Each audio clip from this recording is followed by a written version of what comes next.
నమస్తే, జై శ్రీరామ్, భరత్ మాతాకి జై, వందే మాతరం. నేను మీ విలాసాగరం రమేష్. ఈరోజు 29th మే 2026 శుక్రవారం ఉదయం ఈరోజు విడేస్తున్నా. ఒక 20-25 ఏళ్ళ క్రితం స్టోరీ.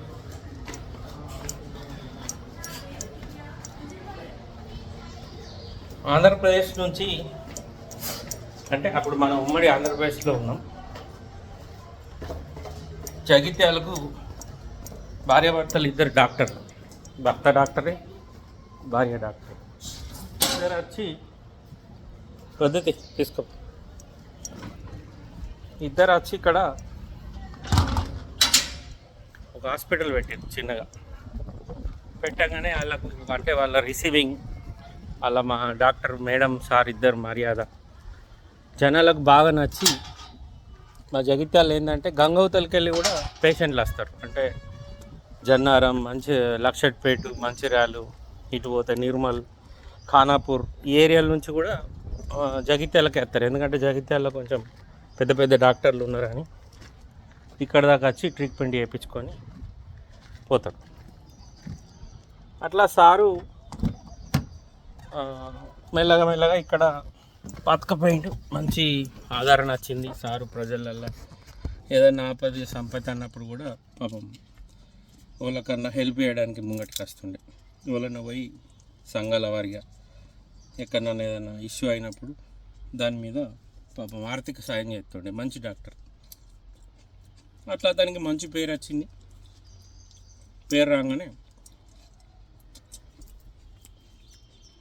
ప్రజలలో ఒక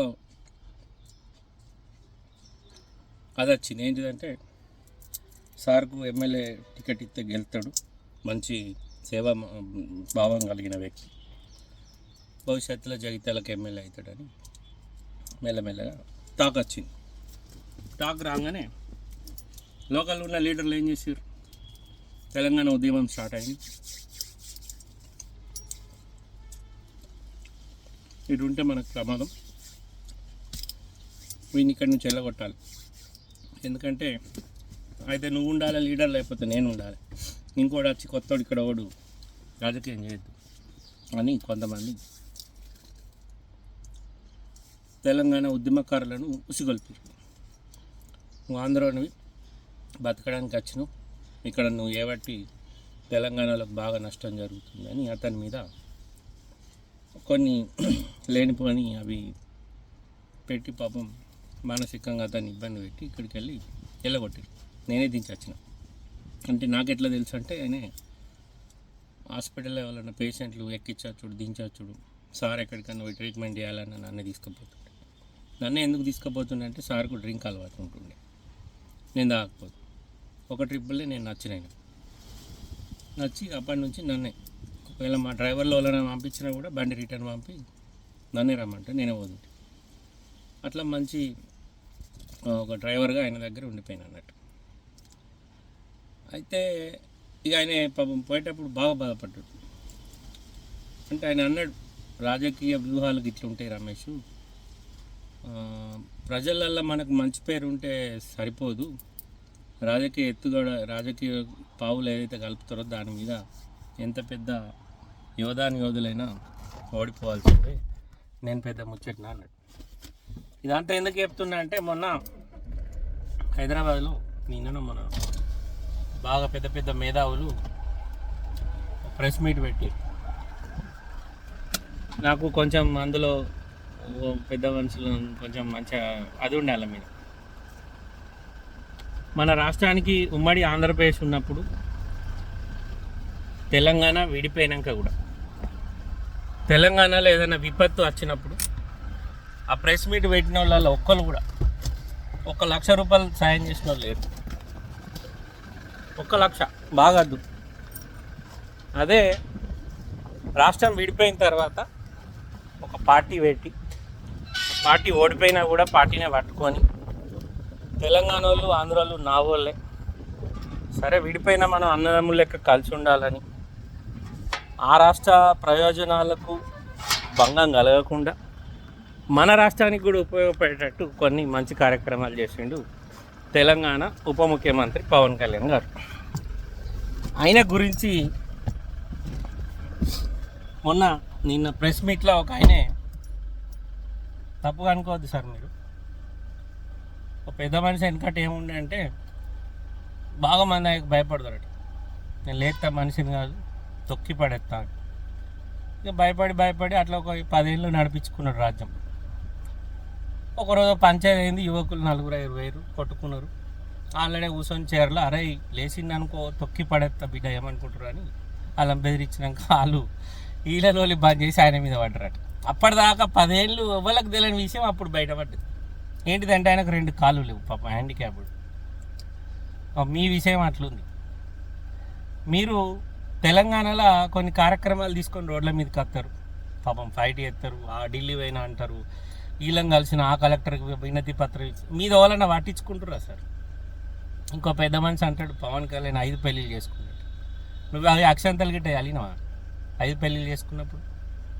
ఎట్లనయ్యా మాట్లాడతారు? పవన్ కళ్యాణ్ అనే వ్యక్తి సరే ఆయన ఆంధ్రప్రదేశ్ కావచ్చు, ఉమ్మడి ఆంధ్రప్రదేశ్లో మన అందరం ఒకటే. ఇప్పుడు తెలంగాణ ఆంధ్ర అనేది మొన్న వచ్చింది, కానీ అంతకుముందు వాళ్ళందరూ మనోళ్ళే కదా. ఇప్పుడు అంతగానం మీరు ఇక్కడ ఆస్తులను నమ్ముకొని వెళ్ళిపోరు అంటే హైదరాబాద్ని డెవలప్ చేసింది ఎవరు సార్? మన తెలంగాణ ముఖ్యమంత్రి వాళ్ళని చేసిర్రు. ఏం డెవలప్ చేసిర్రు సార్ మన తెలంగాణ ముఖ్యమంత్రులు వాళ్ళన్న? ముఖ్యమంత్రులు అయిర్రా మన తెలంగాణకు? ఉమ్మడి ఆంధ్రప్రదేశ్లో అయిన ముఖ్యమంత్రులే అప్పుడు వైఎస్ రాజశేఖర రెడ్డి గారు కానీ నారా చంద్రబాబు నాయుడు కానీ వీళ్ళు డెవలప్ చేసిర్రు. తర్వాత మొన్న చంద్రశేఖరరావు సార్ వచ్చిండు, ఆయన చేసేంత ఆయన చేసిండు. కానీ ఆంధ్రప్రదేశ్లో ఉన్న ఉమ్మడి ఆంధ్రప్రదేశ్లో హైదరాబాద్కి వచ్చిన పేరు అప్పటి ముఖ్యమంత్రులు చేసిందే, ఇప్పుడు చేసిన వాళ్ళు ఏం లేదు. అది కంటిన్యూ అవ్వకుండా వచ్చింది. మీరు ఆస్తులను నమ్ముకొని ఇక్కడికి వెళ్ళిపోమంటే అంటే బతకడానికి వచ్చిరని మీరు డిసైడ్ అవుతారు. ఇప్పుడు వాళ్ళని వెళ్ళగొట్టాలని. మరి మనం ఆంధ్రప్రదేశ్లో మన రాష్ట్రం నుంచి ఎంతోమంది వలస కూలీలు పోయి ఆడ బతికేటోళ్ళు, ఆడ సెటిల్ అయిన వాళ్ళు కూడా వెళ్ళగొట్టమంటారా?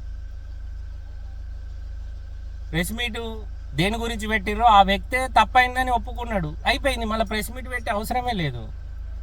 ఎవరైతే పవన్ కళ్యాణ్ గారిని మాటలతోటి దూషించిండో ఆయననే నేను తప్పైపోయింది సార్, నేను ఫ్లోలో అనేసిన అని క్షమించురని ఒక పెట్టినాక పవన్ కళ్యాణ్ కూడా దానికి పోని వదిలేయరి, ఆయన సారీ చెప్పిండు కదా, లైట్ తీసుకోరా అని చెప్పిండు. కానీ మీరందరూ ఎందుకు దీన్ని పబ్లిక్ చేసి పెద్ద ఇష్యూ చేయాలనుకుంటారు? అంటే మీకు రోజొక్క మ్యాటర్ ఉండాలి, ప్రజలల్లో మేము కనబడాలి, టీవీలలో మేము కనబడాలి.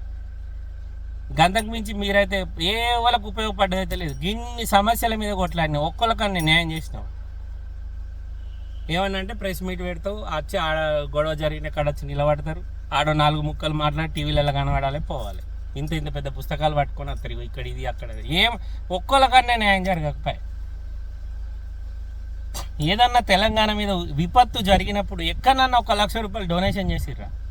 ప్రెస్ మీట్ పెట్టిన వాళ్ళు అందరూ 24 గంటలు టీవీ డిబేట్లలో కనబడతారు. పవన్ కళ్యాణ్ ఎన్ని కోట్లు ఇచ్చిండో తెలుసా తెలంగాణకు? ఎవడని ఇస్తాడా? నాకేం అవసరం, అది నా రాష్ట్రం కదా అని సపరేట్. కానీ నేను అట్లా అనుకోలేదు, అంతా నా వాళ్ళే అనుకున్నాడు. మీరు దాన్ని టార్గెట్ చేసి ఆయన ఏమో వేయాలని ఆలోచన. రాజకీయంగా మీరు పాపులారిటీ కోసం ఇంకొక రాజకీయ పార్టీలో మంచి పొజిషన్లో ఉన్న వ్యక్తిని ఎన్నుకుంటారు మీరు. ఎప్పుడు మీ టార్గెట్ అదే ఉంటుంది. నేను చాలా వీడియోలలో చూసిన. మీరు ఏం చేస్తారంటే మీరు ఎవరిని టార్గెట్ చేస్తే మీరు ఫేమస్ అవుతారో వాళ్ళని చూసుకుంటారు. ఫస్ట్ వాళ్ళని చూసుకొని మీ ప్లాన్లు ఉంటాయి. అట్లా మెల్లమెల్లగా ప్రజలలోకి పోయి మీరేదో సాధించినట్టు బిల్డప్ ఇచ్చుడు తప్ప మీ వల్ల ఒక్కరికి న్యాయం జరగలేదు. కొండగట్టుకు మొన్న ఇచ్చిండు సార్ 10 రూపాయలు. కొండగట్టు ఆంధ్రప్రదేశ్ కాదు కదా, తెలంగాణ. ఆయనకేం అవసరం మరి? మీరు ఆస్తులన్నీ నమ్ముకొని ఇటుకెళ్ళి పోవాలి, తొక్కి పడేస్తా లేతే మనిషినే కాదు. ఇవా సార్ మాట్లాడు? ఇగో మనిషి 5 పెళ్ళి చేసుకున్నాడు.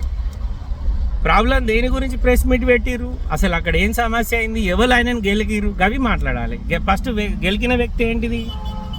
అనరాని మాటలు అన్నాడు. వాళ్ళు అక్కడ ఆంధ్రప్రదేశ్లో కొంతమంది అభిమానులు కేసు పెట్టిరు. అక్కడ పోలీసు వాళ్ళు వచ్చి పట్టుకపోతే తప్పు చేస్తే కేసు పెట్టద్దా? తప్పు చేస్తే కేసు పెట్టాలి కదా సార్. ఎవరైతే మంచోడైతే చెడ్డోడైతే మనోడైతే అటు తప్పు చేసిండు, వీళ్ళు కేసు పెడతా అన్నారు అంతే. కానీ మీరు ఏం చేయాలి? ఆయన అపాలజీస్ చెప్పిండు సార్, క్షమించి వదిలేయరంటే దానికి అక్కడి నుంచి కూడా అదే ఆన్సర్ వచ్చింది, వదిలేరిగా మ్యాటర్ని పెద్దగా చేయకూర అన్నాడు. అదంతా అయిపోయాక మళ్ళీ మీరు ప్రెస్ మీట్ పెట్టి దాన్ని ఇంకింత పెద్దగా అంటే మీరు ఆరిపోయే దీపాన్ని ఇంకా పెట్రోల్ పోసి పెద్దగా చేస్తారు అన్నట్టు. అంటే మీకు ఒక సమస్య కావాలి మాట్లాడడానికి, అంతకు మించి మీ వల్ల ఒరిగింది ఏం లేదు. అంత పెద్ద వయసులో ఉన్నారు, గసంటి మాటలు మాట్లాడబడతారు. ఇంకా దానికి ఒక పేరు ప్రెస్ మీటు, ప్రెస్ క్లబ్ అని పేరు. ప్రెస్ క్లబ్లో పోయి బూతులు మాట్లాడు.